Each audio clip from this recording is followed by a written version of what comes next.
Et il a commencé à lui rappeler des choses d'une époque très lointaine, avant qu'il se mette dans toutes ces situations-là plus infernales, et lui rappeler son passé très loin, son passé lointain. Et comme tous les êtres, Belzébuth était devenu amnésique de tout ça. Son corps avait changé aussi parce que notre corps, notre physionomie, notre visage se transforme. Donc, il ressemblait de plus en plus à un être très grossier et de plus en plus proche d'une forme animalesque. Et il était très poilu de partout. Bon, faut pas généraliser, là, il y a des hommes qui sont très lumineux, tout ça, puis qui ont beaucoup de poils, là. Bon, je veux juste nuancer, mais dans certains contextes énergétiques, d'une vibration qui se rapproche de l'animal, de la bête, c'est un contexte qui peut arriver. Et je vous décris ça parce que, à un moment donné, il a été amené dans les supradimensions, et c'était quelque chose d'exceptionnel parce qu'il était en contact avec des gens qui étaient davantage dans leur essence et qui n'avaient pas du tout le même genre d'apparence. Et Belzébuth arrivait avec toute son énergie des enfers dans une autre dimension, et je vais vous expliquer pourquoi.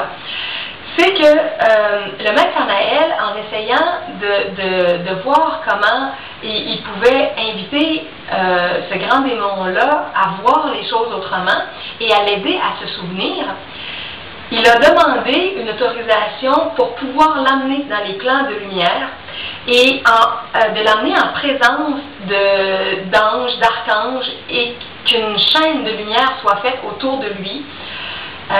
Et ça a été accepté. Les grands initiés ont la capacité de pouvoir expanser leur énergie, leur aura, et d'amener des gens dans leur énergie avec eux pour leur faire vivre certaines expériences. Quelque chose que juste dans notre propre taux vibratoire, parfois, on n'arriverait pas à faire.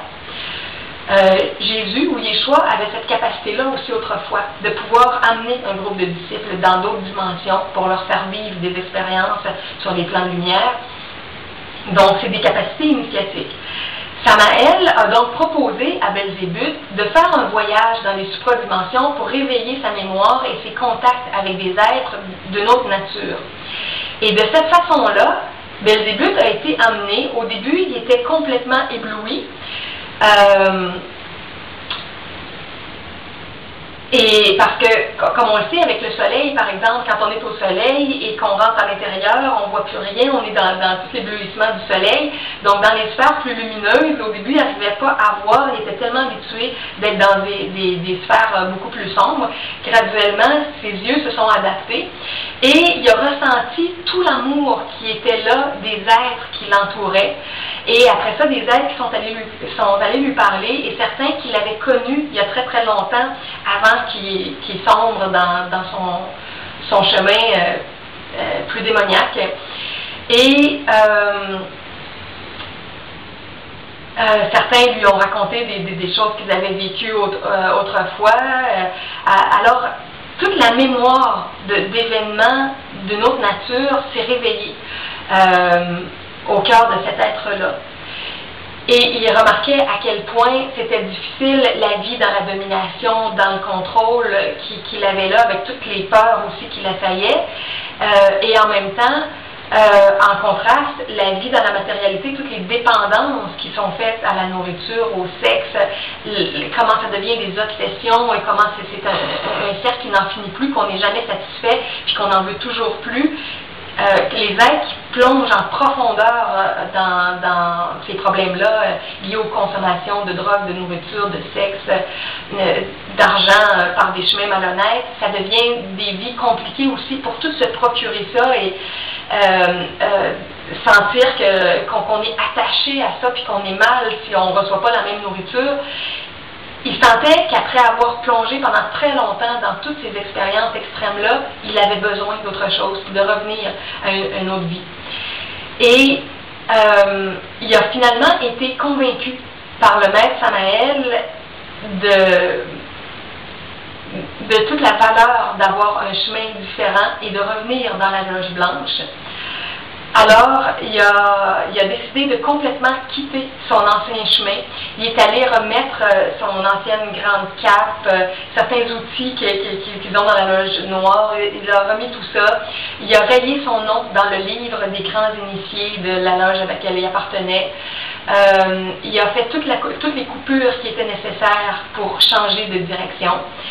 Et par la suite, il y a eu l'autorisation de reprendre une vie dans le plan physique parce que sa vibration était tellement basse et tout ça qu'il ne pouvait même plus s'incarner sur le plan physique de la Terre dans les derniers siècles. Et en reprenant une nouvelle incarnation sur le plan physique, là, il avait tout un nouvel alignement et des nouvelles inquiétudes spirituelles et une soif très grande, mais il redevenait amnésique de plein de choses le temps qu'il retrouve son chemin initiatique. Et ce qui s'est passé, c'est que c'est devenu un adolescent qui avait des soifs très très particulières et qui a été mis en contact avec l'école gnostique, qui a décidé de faire les pratiques et comme il y avait beaucoup de volonté, comme il y avait une personnalité très forte qui venait de tout son passé, il a mis un cœur énorme dans ses pratiques spirituelles et il a pu vérifier énormément de choses et il a avancé très très vite.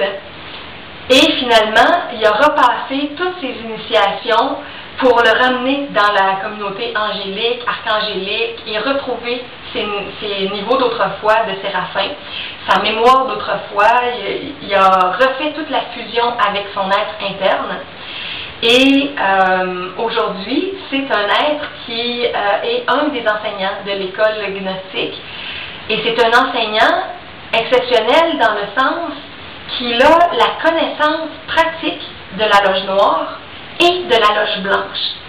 Alors, l'expérience de l'ego, quand on fait des plongées très très profondes dans notre ego, et quand on choisit plutôt, ou quand on est prêt à revenir dans notre essence amoureuse.